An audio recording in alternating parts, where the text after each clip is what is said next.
In a small village in India, there lived a boy named Rohit. His house wasn't made of bricks. It was made of mud walls, a tin roof, and hope.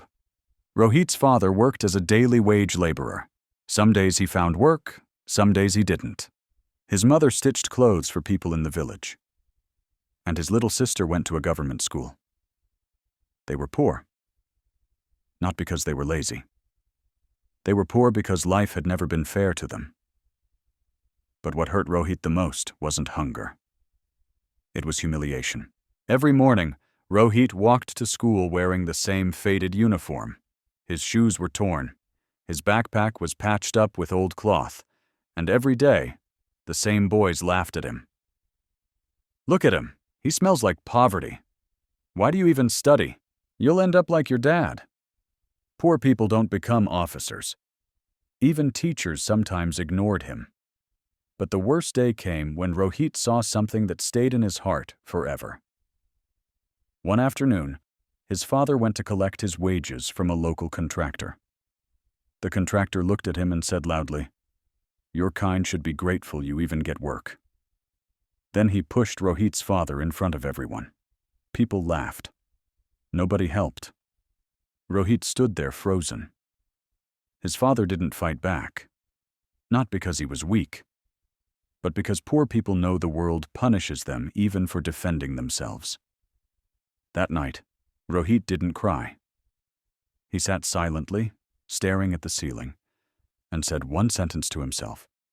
"One day, I will wear a uniform that no one can insult." In India, one of the most respected jobs is becoming an IPS officer, Indian Police Service, like a top-level law enforcement leader. Rohit didn't just want power. He wanted justice. He wanted to protect families like his. Families who were bullied just because they had no money. But there was one problem. He had no resources, no coaching classes, no expensive books, no smartphone, no internet, just a dream and a burning reason. While other kids played outside, Rohit stayed in the village library. He read old newspapers left behind at tea shops. He borrowed books from seniors. He studied under a dim kerosene lamp at night. Sometimes, he was so tired, he fell asleep on his notebook. But every time he felt like giving up, he remembered his father being pushed. He remembered his mother being mocked. And he told himself, "I'm not studying for marks. I'm studying for respect." When Rohit was preparing for the UPSC exam, the toughest exam in India, life hit him again.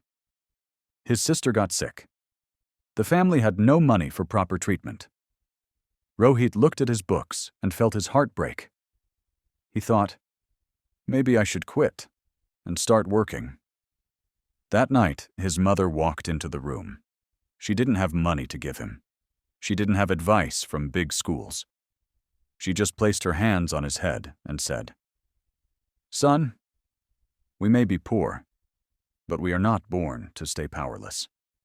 Your education is our way out." Rohit wiped his tears, opened his book again, and whispered, "I'll finish what I started." Months later, the UPSC results were announced. Rohit's hands were shaking as he checked the list. He scanned the names once, twice, and then he saw it. Rohit Kumar, selected IPS. His mother screamed and cried at the same time. His father, a man who had been insulted his whole life, stood tall for the first time. Rohit didn't celebrate like a rich kid.